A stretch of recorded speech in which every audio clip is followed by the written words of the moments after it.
Go! Aware Home is a research lab that aims at addressing the fundamental technical, design, and social challenges for people in a home setting.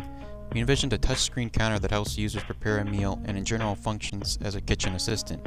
The counter and its interactions are actually created with the help of some heavy digital effects. First, we shot the video with a homemade green screen counter. Then we used color range effect in After Effects to replace the green screen with our animated counter. We used a lot of different effects to produce our final video, so I'll briefly go over a few. The most important effect is properly green screening the counter, which turned out to be much harder than anticipated. In this scene there is a shadow created by the hand that had to be rotoscoped out. Also, there are various shadows elsewhere that had to be green screened separately in order to avoid making the hand or shirt too transparent.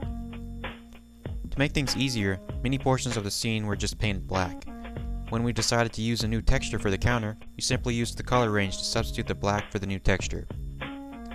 In order to properly insert the interface animation, we made a 3D layer and rotated it to fit the screen. In order to insert the texture, we black screened the interface so the texture would appear through it.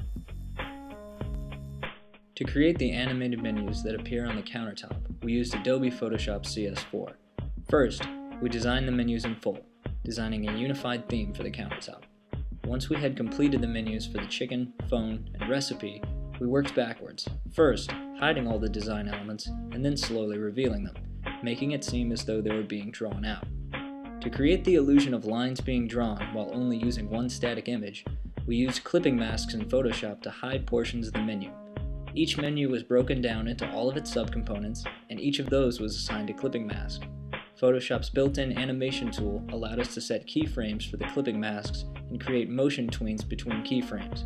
By slowly moving the clipping masks to reveal the full image, the animation looks as though the lines and text are being drawn out on the countertop. And that's how our counter was made.